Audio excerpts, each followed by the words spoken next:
Much later than usual, after all the wind and the rain and the slugs and the snails, it's definitely time to be getting our cucurbits out into the ground.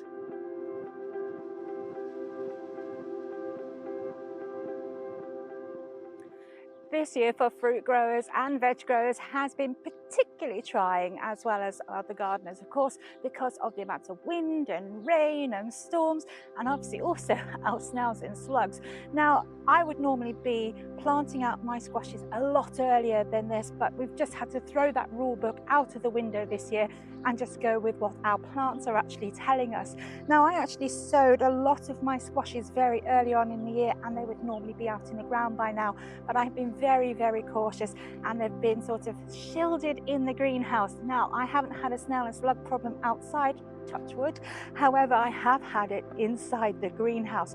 Now, this has meant that some of them have survived, but some of them haven't. So I have had to actually sow some more, and these were sown about 3 weeks ago, and I can see that they are doing really well. They have got their true leaves on, and the roots are coming out the bottom, so they are really ready to go out into the ground. Now, I have a lot of different varieties, so what I've had to think about is my spacing, where I will actually put these, and it's really things like the Crown Prince, the Blue Hubbard, the Jack-o'-lanterns, the Big Macs. They are really big, sprawling viners, and I'm going to put those near the edges of the bed and allow the smaller ones, such as my Turk's Turban and the Harlequin, to go into the middle. Now, again, this is just so that there is space, and if the big viners need to vine over to the path, that's absolutely fine. They can do that. However, my Cucurbits are definitely climbers. I did have some Trovicino, but I didn't sow them, and I'm just going to have to save those seeds for next year. So what I have is my arch here, which is purposely put here for my squashes, although I do have my runner beans up here as well. And I'm going to take this one, which is so desperate to go in the ground, and I'm just going to dib a hole like I normally would, and because it's quite long already, I can see the direction that it wants to go in, so I'm just going to plant it in the direction of the vine, so I can just hook over the arch, and it's going to be quite happy there. Now, this smaller one isn't quite big enough yet for me to be able to tell necessarily what direction it wants to go into. However, there is a little trick, and it's when you look at these true leaves. I have 2 true leaves on this one, and it's the larger one which is actually directing the plant. That's the way it's going to want to vine.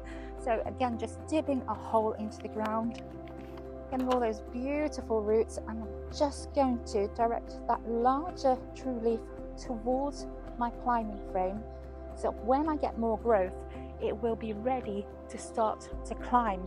Now, these are my squashes, so they're already in. They're very thirsty plants, so I'm going to have to give them a good water, keep maintaining that watering as well. Although, to a certain extent, I do want those roots to find some water lower down, and because these are no-dig beds, there should be a good amount of water lower down because they are mulched really well. However, my courgette and my butternut squash are going to go into a different bed, and that's because they are quite small in terms of the size and quite self-contained. And you can also, with your courgettes, put a stick in the ground and train it to climb up. Now, it's not going to get massive, but what that does is it enables air to get to the plant itself, and it's going to be a lot healthier, especially when we get later on into the season. We're thinking about things like powdery mildew, and actually all squashes and cucurbits will suffer from that. And we've got to get these out now, because if we're thinking September, October time, that's really the key season for that powdery mildew, and it's going to kill off those leaves. We're going to get that systemic sort of browning of the leaves, stopping the photosynthesis, and then our fruits won't grow anymore. So whether we like it or not, we have got to get these in the ground. I'm also going to get my cucumbers out, but I'm going to do something a little bit different with these. My polytunnel is out of action this year. It's been flooded, it's been ripped to pieces. So I'm going to put my cucumbers outside in the ground, and I'm also going to have some inside my greenhouse. So our squashes, our cucumbers, our courgettes, time to get them in the ground. They really need to go out if we're going to have any chance of having a really good harvest this year.